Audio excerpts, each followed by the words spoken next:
तो दोस्तों किसी जमाने में भारत रशिया के इतने ज्यादा करीब हुआ करता था कि भारत के पास रशिया के अलावा अन्य कोई भी ऑप्शन नहीं बचता था।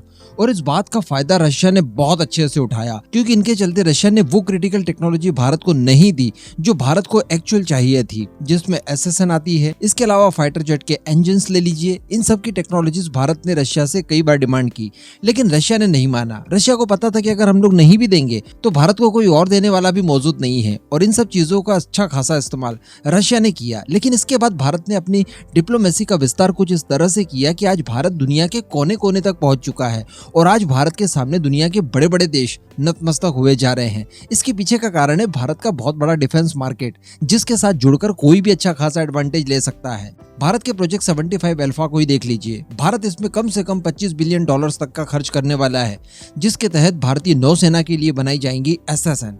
जी हाँ, न्यूक्लियर अटैक सबमरीन। ऐसी सबमरीन जो कि परमाणु वॉरेट से चलने वाली है, ऐसी सबमरीन जो कि न्यूक्लियर पावर्ड होंगी, अनलिमिटेड इनकी रेंज होगी, और दुश्मनों के वॉरशिप्स उनकी सबमरीन्स को हंट करने के लिए इसके अंदर सारी खूबियां होंगी। एक लौता यही ऐसा हथियार है जो कि भारत के पास अभी तक मौजूद नहीं है, और इसको अर्जित करना इस समय भारत के लिए सबसे ज्यादा जरूरी है, फाइटर जेट के इंजन से भी ज्यादा। लेकिन दोस्तों, चूंकि रशिया के इनकार कर देने के बाद जब भारत की रिलेशनशिप अमेरिका से अच्छे हुए तो भारत ने अमेरिका से इसकी डिमांड की। मैंने लास्ट वीडियो में आपको बताया था कि किस तरह से अमेरिका ने बहुत बुरा जवाब दिया इसको लेकर। अमेरिका की तरफ से दरअसल ये कहा गया कि इस तरह की टेक्नोलॉजी हमने हमारे सबसे पक्के अलाई यानी यूके तक को नहीं दी, तो सोचिए हम आपको ये टेक्नोलॉजी कैसे देते हैं। कहने का मतलब अमेरिका की तरफ से इसको लेकर इनकार कर दिया गया। इसके बाद अंदर खाने कई सारी बातचीत भारत ने फ्रांस के साथ की। अभी कुछ ही समय पहले मैंने आपको खबर दी थी कि फ्रांस की तरफ से, फ्रांस की जो राजदूत भारत में मौजूद हैं, उनकी तरफ से भारत को खुला ऑफर दिया गया कि हम भारत को अपनी एसएसएन यानी बराकुडा क्लास की जो एसएसएन है फ्रांस के पास, उसकी टेक्नोलॉजीज देने के लिए तैयार हैं। भारत जब चाहे तब हमसे इनकी डिमांड कर सकता है, लेकिन यहाँ पर कुछ कंडीशंस रख दी गई, और वो कंडीशन ऐसी थी कि आप नॉन न्यूक्लियर जितनी भी टेक्नोलॉजी चाहते हैं हम आपको देने के लिए तैयार हैं, लेकिन हम आपको न्यूक्लियर रिएक्टर की टेक्नोलॉजी नहीं दे सकते। अल्टीमेटली एसएसएन की जो हमारी खोज थी अभी तक बाकी थी। हालांकि ऐसा नहीं है कि फ्रांस को इसके लिए मनाया नहीं जा सकता। अगर भारत कोशिश करेगा तो बिल्कुल फ्रांस इन सब चीजों को देने के लिए भी तैयार हो जाएगा। लेकिन फिलहाल की अगर बात की जाए तो भारत ने इसको लेकर ज्यादा कोई बातचीत नहीं की। लेकिन बीच में कुछ खबरें निकल कर आ रही थी, और वो खबरें कुछ ऐसी थी कि अमेरिका के कुछ बहुत बड़े बड़े एक्सपर्ट्स और वहाँ के कुछ थिंक टैंक्स ये चाहते हैं कि जिस तरह से ऑकस का निर्माण किया गया, यानी ऑस्ट्रेलिया, यूके और यूएस से, इन तीनों देशों ने मिलकर न्यूक्लियर अटैक सबमरीन बनाई ऑस्ट्रेलिया के लिए, ताकि इंडो पैसिफिक में चाइना को काउंटर करना और ज्यादा आसान हो जाए। ठीक इसी तरह से अमेरिका फ्रांस को लेकर भारत के साथ इन्फ्लू संगठन बनाए, और इसके तहत भी ऑस्ट्रेलिया की तरह ही न्यूक्लियर अटैक सबमरीन्स का निर्माण किया जाए और भारत की रिक्वायरमेंट फुलफिल की जाए, ताकि भारत जितना मजबूत होगा चाइना को काउंटर करना उतना ज्यादा आसान होगा। और इस समय भारत को अगर मजबूत करने की कोई फील्ड बाकी है तो वो न्यूक्लियर अटैक सबमरीन्स ही है। बाकी तो लगभग सारी फील्ड में भारत खुद के बूते इतना कुछ कर चुका है जिसकी कोई कल्पना नहीं है। यहाँ तक कि हम लोग एसएसएन के भी बहुत ज्यादा करीब पहुंच चुके हैं।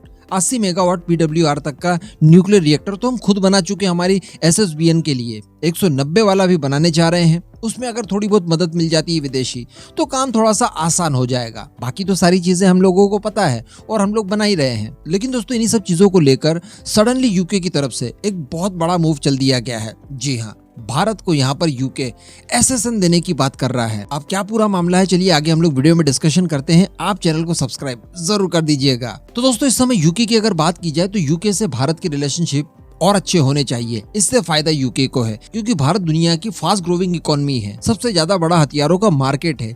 आने वाला समय भारत का होने वाला है। भारत इकोनॉमी के मामले में नंबर 3 और नंबर 2 की पोजीशन पर बहुत जल्द पहुंच जाएगा। ऐसी परिस्थिति में किसी भी देश के लिए भारत बहुत ज्यादा इंपॉर्टेंट मोहरा हो सकता है। और अगर बात की जाए इस समय यूके की, तो यूके वैसे ही आर्थिक तंगी से बदहाल है, और यूके को भारत जैसे देश का सहारा हर हाल में चाहिए।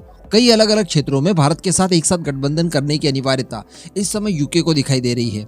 अब यूके ने यहाँ पर इसीलिए टारगेट किया है भारत के प्रोजेक्ट 75 अल्फा को लेकर, जहाँ पर भारत की नौसेना के लिए बनाई जाने वाली है एसएसएन। तो दरअसल यूके की अब मंशा यहाँ पर यह है कि जिस तरह से ऑकस का निर्माण किया गया, जिसमें 3 देश इस समय शामिल है, ऑस्ट्रेलिया, यूएसए और यूके, यहाँ पर क्यों ना भारत और जापान को भी शामिल कर लिया जाए, तो कुल 5 देशों का ये एक समूह हो जाएगा। और जिस तरह से ऑस्ट्रेलिया के लिए एसएसएन बनाई जा रही है यूके और यूएसए द्वारा, ठीक किसी तरह से भारत और जापान के लिए भी एसएसएन का निर्माण किया जाए। यानी अल्टीमेटली जो काफी समय से पश्चिमी देश चाह रहे थे कि भारत के साथ एक मिलिट्री पैक्ट साइन किया जाए, उस तरह की चीजें अब करने के लिए सामने से ऑफर मिल रहा है। यूके के बारे में भी मैं आपको बता दूं कि काफी अच्छी टेक्नोलॉजी वो अपने पास रखता है और यहाँ पर वैसे भी वो ऑकस में शामिल करने की बात कर रहा है, यानी अमेरिका की टेक्नोलॉजी का भी इस्तेमाल भारत के लिए बनाई जाने वाली सबमरीन्स के लिए किया जाए। इस तरह की चीजें उसने यहाँ पर रखी है। हालांकि ये एकदम शुरुआती दौर है और यहाँ पर केवल ऑफर सामने रखा गया है। इन सबको लेकर भारत की तरफ से अभी कोई भी हाँ या ना में जवाब नहीं दिया गया है। और वैसे भी ये कोई पहला मौका नहीं है।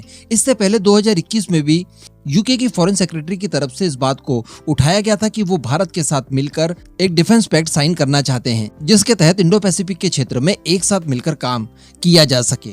तो अल्टीमेटली जिन क्रूशियल टेक्नोलॉजीज की अनिवार्यता इस समय भारत को बहुत ज्यादा है, उन सब के लिए अब ढेरों ऑफर भारत के पास मौजूद हैं। इनमें से भारत को एक सेलेक्ट करना भी यहाँ पर बहुत ज्यादा मुश्किल हो सकता है, क्योंकि सभी टेक्नोलॉजीज वर्ल्ड क्लास है। भारत जहां से भी लेना चाहे बड़ी आसानी से ले सकता है। लेकिन फिर भी अच्छी बात यहाँ पर यह रहेगी कि अब भारत के पास नेगोशिएशन को लेकर बहुत सारे मौके हैं, क्योंकि यूके की इस ऑफर के बाद में डेफिनेटली अब फ्रांस की घबराहट बढ़ने वाली है और फ्रांस उसको लेकर डेफिनेटली बहुत ही जल्द कोई लुभावना ऑफर भारत को एक बार फिर से दे सकता है। तो अल्टीमेटली भारत का इसमें बहुत फायदा है। भारत यहाँ से ले या वहां से ले, इस समय भारत की नीड है एसएसएन।